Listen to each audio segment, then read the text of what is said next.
Even though the biblical figure of Nimrod was only referenced a few times in the Bible, he's inspired a ton of fan fiction, usually depicting him as one of history's greatest villains. The Bible pretty much just writes that he was a mighty hunter before the Lord, whose kingdoms included Babylon, Uruk, Akkad, Assyria, and likely all of Sumeria. These are some of the most important Near Eastern ancient civilizations, but many existed hundreds, if not thousands, of years apart from each other. Many archaeological theories abound about Nimrod. Was he an interpretation of the Sumerian Gilgamesh? Was he a half-remembered combination of many different Mesopotamian rulers? We don't totally know, but theologians from all Abrahamic religions have explored the biblical writings about Nimrod and concocted some fantastic legends. Because one of Nimrod's kingdoms included Babylon, writers like Flavius Josephus during the 1st century believed he was the builder of the Tower of Babel, who thought he was superior to God and was punished with the confusion of tongues. It was then speculated that the mighty hunter before the Lord was actually a condemnation of Nimrod, that he exalted his skills as a hunter above his worship of God,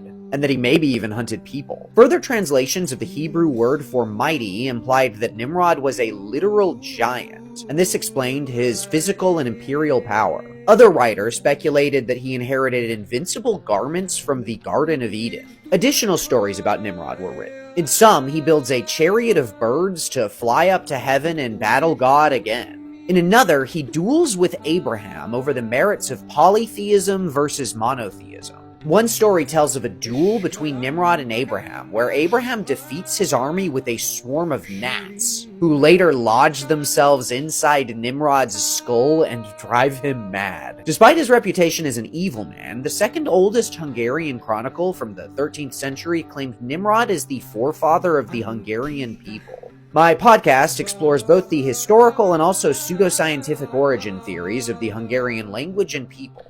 And in my latest episode, I do a deep dive into Nimrod's history. I also explore his modern interpretation across several modern nationalist movements, conspiracy theories, and theological debates, including in Hungary. Nimrod is a fascinating historical figure, and the story goes a lot of places, so click the link in my bio and subscribe.